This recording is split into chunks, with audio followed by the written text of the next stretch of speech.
Olá, sejam todos muito bem-vindos ao Entre Rédeas e Relatos. Esse programa que tem feito muito sucesso aqui em Esteio, no Parque Assis Brasil, desde que iniciou a grande final do Freio de Ouro, que terminou neste domingo, e agora estamos na Morfologia 2023. O nosso objetivo é falar sobre diversos temas que ajudem a desenvolver, a expandir o cavalo crioulo, a tirar dúvidas dos crioulistas que muitas vezes não têm acesso a tantas informações. Então, fiquem com a gente, mandem perguntas, tirem foto, nos marquem, ó. Quem me marcar hoje por aqui, marcar @Renata Riff Oficial, a gente remarca lá também no meu Instagram. Vamos todos participar, tragam ideias de temas, vamos todos fazer o cavalo crioulo abrir cada vez mais as suas fronteiras. E é exatamente esse o motivo da nossa conversa de hoje. O tema é a expansão do cavalo crioulo, mas através do esporte. Por isso eu trouxe 3 especialistas, porque eu não venho falar de assuntos que envolvem muita técnica sem trazer quem conhece. Então vou apresentar para vocês Gerson de Medeiros, gerente de expansão. Hoje já mora em São Paulo, que é para poder levar o crioulo mesmo longe. Seja bem-vindo, Gerson. Obrigado Renata, obrigado Lucas Ló, obrigado Fernando Gonzalez. Prazer estar aqui conversando com vocês. Vamos ter uma longa conversa hoje. Lucas Correia Lau é analista de expansão no Mato Grosso e Mato Grosso do Sul, também faz um belo trabalho por lá. Muito bem-vindo. Vamos conseguir, de repente, debater aí aonde esse cavalo crioulo ainda não chegou, que vai chegar. Muito obrigado, boa noite a todos. É um prazer novamente falar sobre a expansão da raça, o trabalho que nos motiva e que a gente hoje é nosso principal objetivo, que é mostrar o cavalo crioulo para o Brasil todo. Estamos mostrando. Seja bem-vindo, Fernando Gonçalves, é o vice-presidente de provas esportivas da ABCC. Lembrando que a ABCC, ela dividiu essas duas pastas. Agora temos uma pasta, um vice-presidente só para provas esportivas. Seja bem-vindo e eu já vou começar te fazendo uma pergunta. A gente pode dizer que essa ação da ABCC em fazer essa divisão já é uma amostra do que ela quer para o futuro? Olá, Renata, turma. Muito bom ter essa conversa aqui com vocês. A ABCC, essa gestão, criou essa pasta de modalidades esportivas. O que é isso aí? É uma necessidade que veio de dentro do processo, não é de cima para baixo, veio de baixo para cima, pode-se dizer assim. Então, o que se notou? Que o cavalo crioulo foi rompendo essas barreiras regionais que nós tínhamos, eu me refiro regional, região sul do estado, né? E foi subindo ao país, onde tem essa turma que trabalha muito bem, e a necessidade dessa visão mais microscópica sobre cada modalidade, cada utilidade do cavalo, uma potencialização do nosso cavalo, gerou a criação dessa pasta.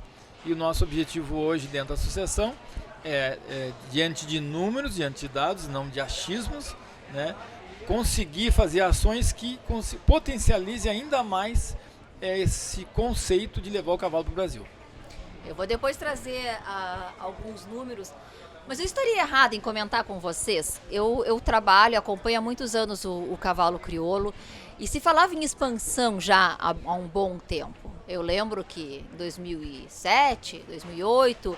se falava em vaquejada, vamos levar o cavalo crioulo, mas ficava muito aquela questão do levar o cavalo crioulo como um pacote completo, né? A nossa cultura, a maneira de vestir, levar o freio de ouro. Está correto que hoje a intenção da ABCC, de vocês como pessoas especializadas nessa expansão, é mostrar que o cavalo crioulo ele não precisa entrar como um pacote completo da cultura gaúcha, das provas de seleção, mas sim como um animal capaz de fazer parte de vários outros esportes também. Acho que eu inicio e depois eu passo Por favor. Os meninos responder sobre casos que já estão lá em cima. Também notamos isso, né? Inicialmente acredito que nós tínhamos um pouco de receio de perdermos a nossa cultura, dessa questão, a característica nossa, né, regional. E o que a gente notou? Que não, as pessoas gostam da nossa cultura. Então, que a gente não perderia em nada, em abrir esses horizontes, né? A gente tem usado o termo flexibilizar. Então, diante do que eu havia falado antes, da visão microscópica sobre cada modalidade, o que a associação fez é flexibilizar todo esse conceito. Então, um exemplo, o laço. O laço antes tinha algumas necessidades do criolaço participar segundo as nossas normas. Hoje não. A partir dessa gestão, os organizadores de evento, de acordo com as suas regiões, têm as suas regras. Obviamente que a gente precisa que nos mande um relatório, né, de quem competiu com cavalos crioulos e a forma dessa seleção para virem entrar dentro do ranking da nossa final. Mas a gente tem toda essa flexibilização do arreamento. Por exemplo, em São Paulo, lacem como quiserem. Se for com sela, se for com arreio, se for com... Enfim, lacem como quiserem. E a gente notou que isso aí não foi a gente que impôs, as pessoas pediram. Então esse é o conceito nosso. Eu acho que os guris têm alguns relatos bem interessantes para falar sobre isso aí.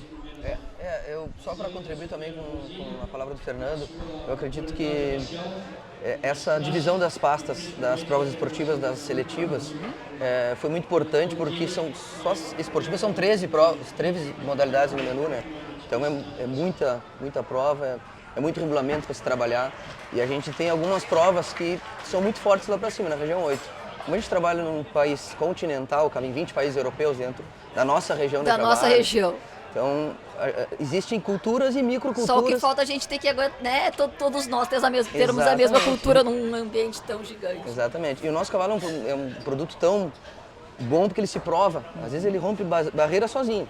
E a gente está ajudando nesse trabalho, nesse projeto, entendendo o que cada região necessita e trabalhando nesse formato. Mas a questão da flexibilização dos regulamentos das modalidades foi muito importante, porque hoje uma pessoa, um extensionista, vai lá e organiza um evento dentro de um evento que já existe. Não tem por que a gente formar um evento do zero, se já existem eventos consistentes nas regiões, né? Lembrando que a gente fala aqui muito em prova de seleção e prova esportiva, não é todo mundo que tem esse conhecimento e a gente quer que o cavalo crioulo tome cada vez mais, né, uma proporção de novos criadores e novos conhecedores. As provas de seleção, como o freio de ouro, por exemplo, não são consideradas provas esportivas, embora tenha todo um cuidado, porque somos animais que precisam trabalhar muito uma funcionalidade, mas elas são provas de seleção, né? O objetivo hoje é a gente falar dessas provas esportivas mesmo que a gente tem aí no Brasil inteiro e imagino que no Mato Grosso do Sul sejam outras demandas.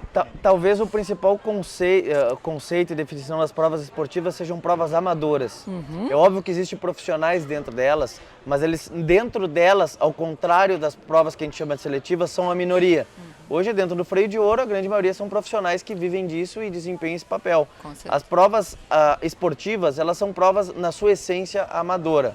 São provas amadoras. Então, e o que a gente trabalha muito dentro, principalmente do nosso setor de expansão, que é de como crescer o cavalo, é muito mais que um projeto de expansão que se iniciou lá em 2015, há 8 anos atrás, é transformar esse projeto em um conceito. Uma coisa é nós tentarmos fazer o cavalo crioulo crescer. Outra coisa é como nós vamos fazer isso. E assim entender como são as regiões, como o mercado do cavalo se comporta dentro delas e como a gente pode inserir o cavalo crioulo dentro de um mecanismo que já está acontecendo. Então a gente não pode querer inventar a roda dentro de São Paulo, Mato Grosso do Sul, Mato Grosso, Goiás, enfim, Exatamente. no Brasil todo. Então a gente tenta transformar isso como um conceito e colocar o cavalo crioulo dentro de algo que já está funcionando. E o cavalo, como nós temos talvez um dos melhores cavalos selas do mundo, ele por conta própria é um produto que se vende automaticamente. Quais são as provas que o cavalo crioulo tem se destacado dentro? Eu acredito assim, a gente tem algumas provas que a gente sabe que se sobressaem em relação às outras, né? Nós temos 3 meninas dos olhos, né? Acho que o laço comprido é o principal. Que veio num crescimento fantástico também, o laço comprido. Nacional, absurdamente. Então, ela se instalou muito nas regiões, principalmente no centro-oeste, com a questão do gaúcho, ser um pioneiro na região, dos CTGs. Então, o cavalo tem uma firmeza muito grande nessa Boas modalidade. churrascarias, já temos no Mato Grosso, quem dirá bons cavalos, né? Então, a gente agradece muito a esse trabalho que foi feito lá atrás, muitos anos atrás. O Team Penny e o Ranchort são as 3 modalidades esportivas que a gente tem um foco principal na nossa região de trabalho. Vocês falaram em Team Penny. Eu trabalhei muitos anos cobrindo eventos muito grandes do quarto de milha, como o Congresso, como o Brasileiro. E são eventos enormes, com provas esportivas. Vocês acreditam que o crioulo um dia chega a ter um evento tão grande como esse? Depois eu quero falar, eu tenho aqui uns números, porque eu não tenho como saber decor, eu trago as colas, né? Dos números desses eventos que eles vêm crescendo a cada ano. É impressionante, ainda bem que a BCC já correu na frente, já se estruturou, porque é um crescimento que me chama a atenção e fico muito feliz, porque eu vejo se falar em expansão, em abrir porteiras e dessa vez eu vejo se falar de uma outra maneira que me parece muito rápida, que possa ser muito rápida. O que a gente tem pensado, né, sempre sobre base de quem já fez, quem acertou e quem errou. Então a gente não precisa dar com a cabeça na parede para saber que dói, né? E a gente copiou alguns modelos que deram certo. Por exemplo, em 23, agora aumentou a data, viu? Não vai ser 23 mais, vai ser de 21 a 28 de outubro, nós vamos ter aqui nessa pista a Semana do Cavalo de Esporte. Vai ser a Semana Maneca Costa, em homenagem a um grande criador, entusiasmadíssimo e grande conhecedor de funcionalidade. Então o seu Maneca Costa vai ser homenageado com o nome dessa semana. Infelizmente ele já faleceu. Eu tive o prazer de entrevistar ele. Ah, é fantástico, né? Fantástico. Deixa saudade em todo mundo. E a gente reconhece que ele trouxe essa pitada. Um grande conhecedor, merece toda essa homenagem, sem dúvida. Então essa semana o que é? Doma de ouro, antifreio, La Rienda, rédeas e vaqueiro. A gente já acredita que vai ter em torno de 500 cavalos aqui. A turma do evento está enlouquecida com a gente, fomentando esse volume. Eles estão em apavorados. outubro? Outubro. Nós temos que trazer o Entre Rédeas e Relatos em outubro para cá, para mostrar esse pessoal que está investindo no esporte, já no vamos cavalo. Certamente vamos estar aqui. Né? Então o que é isso aí? A gente pensa primeiro como uma atividade diretamente aos usuários, mas a gente pensa que também o crescimento se dá por algumas coisas. Então todos os esportes equestres onde a família está envolvida, eles estão crescendo no país. Os esportes equestres onde não tem a família estão em decréscimo. Então a gente copia esse modelo e o que é? Dentro desse espaço competitivo, vamos criar espaços para as famílias, espaços para conforto, como a gente tem aqui um camarote maravilhoso, onde se passa bem, não se passa trabalho, graças a Deus não se passa mais chuva, né? Então a gente pensa em crescer em paralelo com algumas tendências mundiais. Então a gente acha que o competir não é competir, é uma vivência. Então eu vou vivenciar. Hoje nós estamos chegando a turma que vai correr as Supercopas aqui. Essa turma vem vivenciar o processo. Um vai ganhar, mas os outros vão viver extremamente bem. Eles querem curtir esse momento. Querem curtir esse momento, querem se sentir parte do processo, querem pisar nessa pista maravilhosa. Então a gente tem todo esse enfoque, não só de um crescimento sem uma base. Uma estrutura. A gente falava muito que, claro que a final do Freio de Ouro é maravilhosa, mas a gente passava muito frio aqui, muito trabalho, às vezes arquibancadas lotadas. E a estrutura que se tem hoje é uma estrutura de chamar atenção em qualquer lugar do mundo. Hoje, qualquer família com filhos pequenos podem vir participar aqui. É um bom camarote, com alimentação, um local para deixar um filho pequeno. Agora mesmo a gente queria aqui entrar no ar, nós tínhamos crianças correndo, brincando, se divertindo. Então eu acho, a BCC, a gente repara esse movimento da BCC que, ok, vamos expandir, mas vamos crescer, né? Primeiro vamos organizar a nossa casa também, separando a gente as pensa, diretorias, né? Organizando a estrutura para poder ir adiante. O que nós pensamos? A coisa mais cara na vida da gente é tempo. É tempo. É a coisa mais cara. Qual é eu queria comprar tempo, não tenho como comprar. Então o que nós pensamos? Que o tempo que as pessoas têm tem que ser bem aproveitado.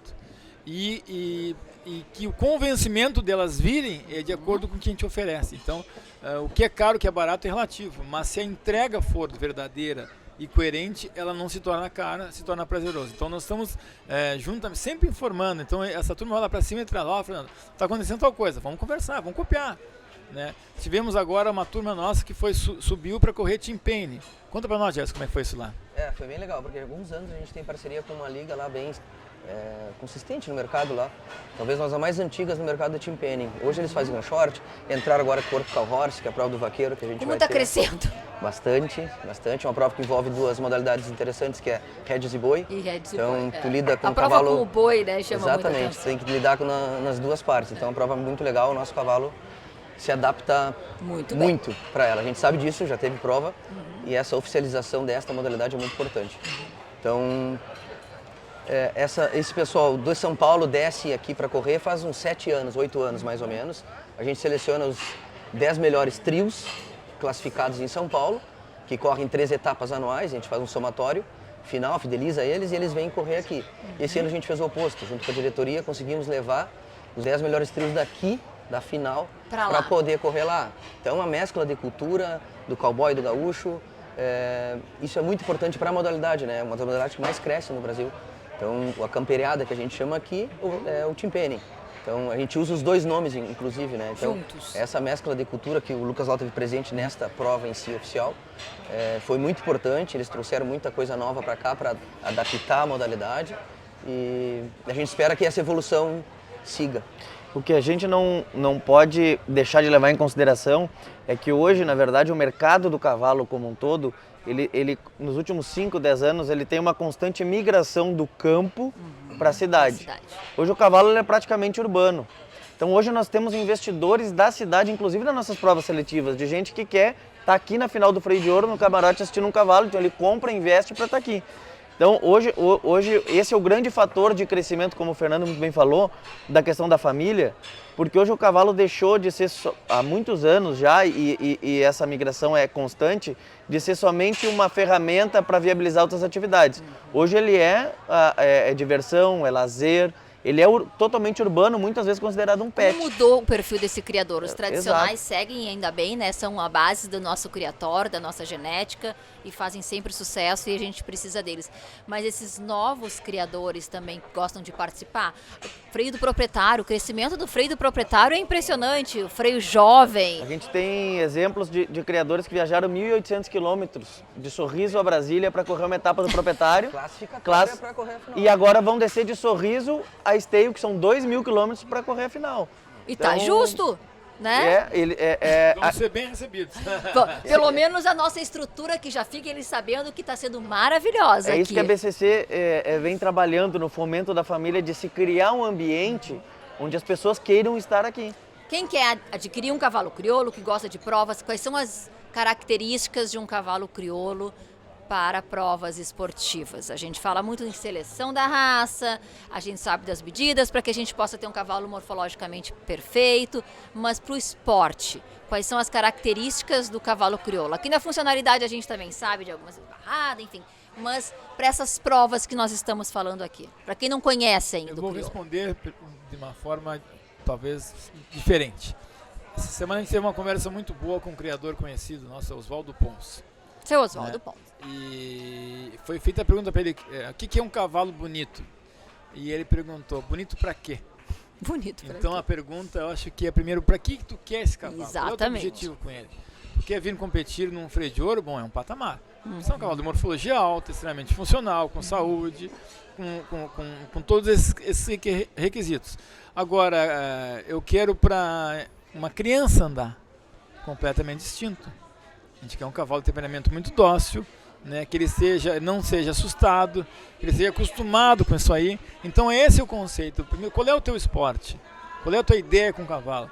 Eu vejo muitas pessoas se equivocando nessa compra e a frustração é iminente. Se comprou errado, não tem como dar certo, né? Então primeiro, assim, qual é o meu degrau? Que nem o freio proprietário, que eu convivo um pouco mais com a turma. Inicialmente, nossa turma comprava cavalos que já haviam corrido freio de ouro, né, tiveram um resultado e compravam esses cavalos. Esses cavalos, os montadores profissionais têm dificuldade com eles. Imagina um amador. Então já se passou dessa etapa. Opa, não é esse caminho. Então é comprar cavalos mais prontos, sem ter corrido, que eles já não ficam tão espertos, com uma malandragem. Né? Então, a primeira pergunta, qual o objetivo e o que é bonito para ti? Tem pessoas que adoram cavalo pintado, pessoas que não gostam. Né? Eu gosto de cavalo castrado, acho maravilhoso. Né? Porque é um temperamento muito dócil, eu não preciso passar o tempo todo em cocheira com ele, eu faço uma temporada de competição, deixo ele ter vida de cavalo, retorno novamente. Então é o perfil. Não sei o que vocês acham. Eu faço minhas as palavras do Fernando, e uma coisa que a gente vê muito lá para cima, eu particularmente trabalho muito com laço comprido. Hoje o Centro-Oeste, o laço é a maior prova do Brasil, e hoje é o nosso principal fator de expansão lá. Existe um movimento muito grande do pessoal do laço para adquirir cavalo e querer cavalo. E uma pergunta que eles fazem muito quando vão adquirir um cavalo é, ele já está correndo boi, já está trilhando boi, e é algo que eu bato muito, e os técnicos vão lá também, e acho que vai corroborar o que o Fernando falou, que eu acho que essa talvez não seja a principal pergunta a ser feita, e sim quem é que domou e como foi domado. Porque o principal de tudo para um cavalo esportivo é um cavalo bem domado. O cavalo bem domado, a hora que tu treinar para o laço, ele vai laçar bem. A hora que tu treinar para o timpene, ele vai correr bem. Para o range short, para qualquer prova.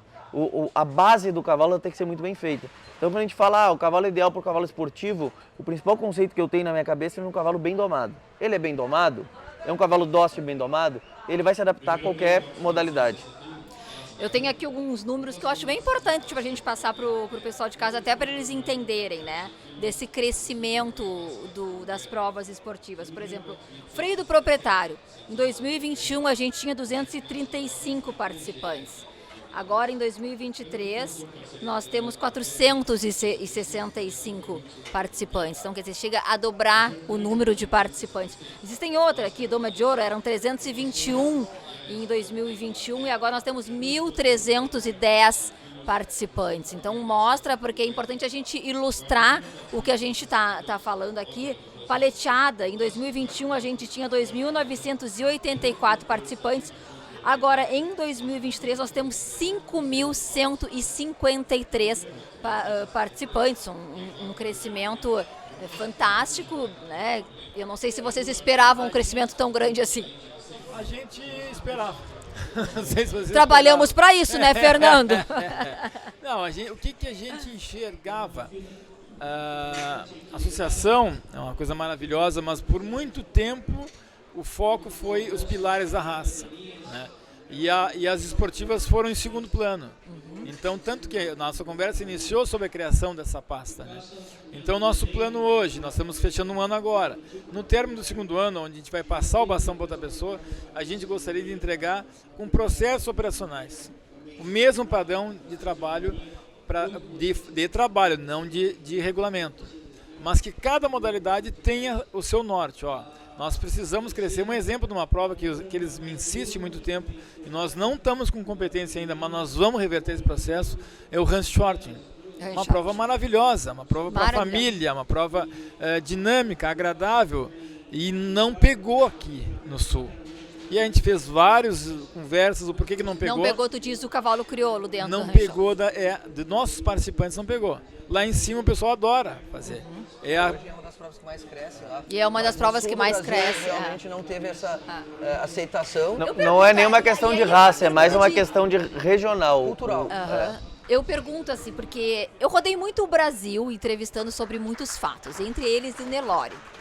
E eu lembro que o Nelore viveu um grande boom, vamos ver se eu não erro, ali 2010, 2012, 11, 9, né, onde tinham aqueles animais milionários. E eram empresários que investiam no Nelore, que pouco conheciam, muitos eram tradicionais, mas empresários que queriam participar de alguma coisa do agronegócio e que de fato dava dinheiro, o Nelore naquela época, então queriam participar. E tinham então uma assessoria, porque sozinhos eles não tinham esse conhecimento. Então eu acredito que esse trabalho que vocês estão fazendo de assessorar é de profunda importância. Então, de repente, dentro do Ranch Short, dentro de alguma casa de esporte, ter esse contato. Esses criadores, eles chegam a pedir essa assessoria para a BCC ou vocês gostariam que eles fizessem mais isso? Uma das partes do nosso trabalho é esse, né? A gente chegar até eles. A gente faz visita aos criadores e o que nos movimenta mais e mais rápido é os eventos no final de semana. Então a gente acredita que quanto mais eventos organizados, a gente mais chega a pessoas que compraram um cavalo. Hoje, teoricamente, uma pessoa que comprou um cavalo em 50 parcelas, eu vou demorar 4 anos para chegar até ela. Então a gente tem essa facilidade, né, de chegar até o usuário. Então a organização do evento nos facilita muito e nos abre um leque de opções de novos criadores, inclusive novos usuários, e dessas modalidades. Só para complementar também, eu acredito que o freio do proprietário está num momento magnífico, talvez nunca teve, e não, só crescendo, paleteado da mesma forma. Vamos lá no freio do proprietário? Perdão? Freio do proprietário, eu vou dar aqui, ó. Falaram que é o Fernando. Heptacampeonato no freio do proprietário. Tem bastante freio em casa. Hein? Bastante. Tá, esse ano de novo? Amanhã é quarta, né? Quinta-feira começa a Supercopa o que a gente pensou e a justiça é feita. O nome Supercopa quem deu foi o Gerson. O que é Supercopa? A gente pensa no esporte como degraus, né? Então a gente pensou muito na base, então ser fácil fazer. Né? Então todo mundo está fazendo, beleza, então agora vamos subir o degrau, uma competição, que são as etapas por modalidades, por categorias, perdão. E agora a Supercopa une as categorias de 2 em 2 anos. E aí sai um grande campeão. Sai um grande campeão. Então a gente Confronto dos campeões, né? Confronto dos campeões. Então, que nem agora o Leilão das Estrelas, onde vendemos um freio de ouro. Freio de ouro. Antes dele ser freio de ouro. Bom, melhor negócio do século. Recebemos aqui, né, ontem. Ele já nem falava, porque ele tava assim, que ele tinha comprado um freio de ouro. Ele vai acreditar daqui uma semana que aconteceu. 4 dias antes dele ser. Quem não sabe da história que a gente tá falando, volta um programa antes, entre Rédeas e Relatos, que ali a gente conta a história do Saladeiro, grande campeão de 2023, que foi comercializado 4 dias antes de virar o grande campeão. Foi uma grande história. Nós não vamos nos aprofundar muito, porque o Fernando é homem requisitado, né? Daqui a pouco ele tem uma mesa redonda também, e ele tem outros assuntos para a gente seguir aqui, toda a programação do freio de ouro, da morfologia, tá enorme, e porque as pessoas estão muito sedentas por essas informações. Aonde o cavalo crioulo pode chegar com o esporte? A gente tem um produto magnífico, né? Então, acho que limites a gente não pode colocar, porque o nosso cavalo é muito competitivo, onde ele pisa forte. Um americano falou um dia, 2015, 16, numa final do Potro do Futuro, que tinha um indivíduo nosso correndo, na final com 30 potros. Ele falou, talvez vocês tenham o melhor cavalo do mundo, só que o mundo ainda não sabe. Eu uso essa frase para basear o nosso trabalho, porque a gente tem um cavalo com muito potencial. Lucas, o que falta para Mato Grosso do Sul, também reconhecer, e como foi quando você chegou e como é hoje o cavalo crioulo visto naquela região? São 2 estados bastante distintos culturalmente, um com uma presença muito diferente, forte gaúcha e outra com uma presença muito forte paulista e mineira, mas nos 2 estados o cavalo crioulo já é uma realidade. E eu tenho 2 dados que eu acho que talvez sejam interessantíssimos para trazer. Hoje, mais de 70% da população de cavalos crioulos estão na região sul. Tá? Então, a gente trabalha numa região enorme, mas ainda de porcentagem pequena de população de cavalo crioulo. Mas, para a final do Rancho Sorting de 2022, 90% das duplas habilitadas eram da região 8, fora do eixo sul. E o laço, que ele é muito popular no Rio Grande do Sul e também no Brasil todo, 50% das duplas eram da região 8. Foi um número que surpreendeu a nós todos. Nos deixou muito contente e orgulhoso do nosso trabalho. E esse ano, junto à convenção de núcleos, que a gente pôde conversar sobre o nosso trabalho, nas premiações de núcleos por modalidade, o núcleo premiado com maior número de participantes da modalidade criolaço foi o núcleo norte do Mato Grosso. Então, informação importante. Então a gente tem certeza que nessas regiões o cavalo crioulo é uma realidade. Então cada vez a gente precisa consolidar mais esse trabalho e dar sequência nele nas diferentes regiões do Brasil. Fernando, como vice-presidente dessa pasta, quem está nos assistindo, queira adquirir um cavalo crioulo, queira aonde ele pode buscar essa assessoria, busca na sua região, entre em contato com a ABCC, como é que a gente pode orientar? Eu acho muito importante, antes de comprar, a pessoa viver alguma coisa. Não, olha, então vou viver um freio, vou viver uma exposição, para não cometer esse equívoco. Busca a associação, e a associação tem técnicos, são inspetores técnicos, são pessoas que podem orientar. Né? E eu acho que o crescimento ele é fantástico, mas um crescimento ordenado. E uma compra desordenada, ela é uma compra frustrada. Então eu acho muito importante... A expectativa é grande, mas não pode gerar frustração. Não pode gerar frustração. E a frustração, a culpa é de quem está comprando, não do vendedor. Então é muito importante que a gente pense isso aí. Então eu acho que o caminho seria... Busque a associação indica um técnico, faça uma visita, o técnico ele pode visitar, né, e explicar como lá em cima essa turma faz. Olha, o carro funciona assim, tem esse universo. O laço é gigante, o laço precisa ser técnico. Rancho Forte é mais tranquilo, junto à família. Então a pessoa buscar o seu meio, o que ele quer. E eu tenho certeza, eu não acho que o nosso cavalo é o melhor cavalo do mundo, mas ele é o melhor cavalo do nosso mundo, para nós. Então a gente vive muito bem isso aí. Vocês falaram isso, né? O cavalo mais tranquilo, um cavalo que seja melhor para boi, um cavalo ontem, o Zeca Macedo falava aqui que o saladeiro ele consegue botar no bolso de tão flexível que é, de tão malhável. Então, o cavalo crioulo, ele dependendo da doma, da genética, ele tem algumas características, quem tem a sua característica, né, por completo como raça, mas uma boa escolha, porque cada animal também tem as suas características sobressalentes. Então, essa escolha é fundamental. É fundamental, senão o saladeiro é filho de um campeão do freio, é irmão de um campeão do freio, é irmão de um bocal de ouro, então ele tem uma linhagem. Então quando vai se busca uma linhagem. O que é linhagem? São o código genético dele. Numa mãe e filha de um campeão do freio também. Numa mãe e filha de um campeão. Então é esse caminho que eu estou buscando. Agora eu quero buscar um cavalo para laço. Tem cavalos de temperamento mais manso, talvez não tão rápidos, não tão reativos ao som. É outra linhagem, dentro do mesmo cavalo. Então nós vamos. O cavalo com certeza vai abrir suas porteiras, vai ganhar muito. Eu já falo, né? Eu quero um evento daqueles enormes, que nem a gente tem só de crioulo. Vem aí, vamos aí. Outubro, vem aqui. Outubro, nós estamos convocadas já. Vamos estar aqui, vamos fazer um Entre Rédeas e Relatos aqui, nesse mesmo local. Vou dar um spoilerzinho da final. Vai, por favor, spoiler é tudo que a gente mais quer no programa. Final do Vaqueiro, junto com a colaboração e a inspiração do Fagner Almeida, entram os últimos finalistas com música, algo inédito na raça crioula, com canhão de luz, com som, e os detalhes nós não vamos contar mais porque... Porque tem que assistir e porque a raça crioula vem se modernizando sem perder sua rusticidade. Não que o dinheiro movimente a intenção de competir, mas é R$100 mil em prêmios. Então é uma premiação expressiva também. Vai ser fantástico essa prova. É importante. Somente no vaqueiro. Tem mais 120 na doma. Que também é uma forma do cavalo crioulo mostrar que está abraçando outras culturas. Que essa questão de premiação no Brasil ela é muito forte no meio do cavalo, na vaquejada, nas rédeas, em todas. Então o cavalo crioulo está incorporando, não só levando o cavalo para as outras culturas, como incorporando outras culturas dentro do cavalo. E o cavalo crioulo a gente pode montar de pala e pode montar de chapéu de cowboy. Ele tem a mesma andadura. A mesma coisa. Agradeço muito, Gerson, Lucas, Fernando, trazer essas informações para as pessoas que nos assistem, que buscam conhecimento do cavalo crioulo, que estão pensando em entrar para a raça, ou até mesmo para as que já estão, né, grandes esportistas. A gente sabe que a gente alcança o Brasil inteiro hoje, graças a Deus, com esse canhão que é a internet, que são as mídias sociais. Tenho certeza que a nossa conversa foi muito esclarecedora. Parabéns pelo trabalho de vocês, que é fantástico. A gente vê em números, tive que trazer números aqui porque não ia conseguir colar todos. Muito obrigada. Voltamos em outubro.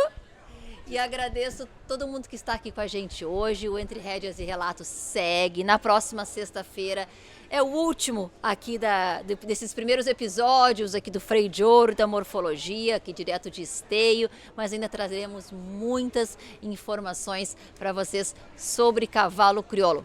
Beijo grande, até sexta!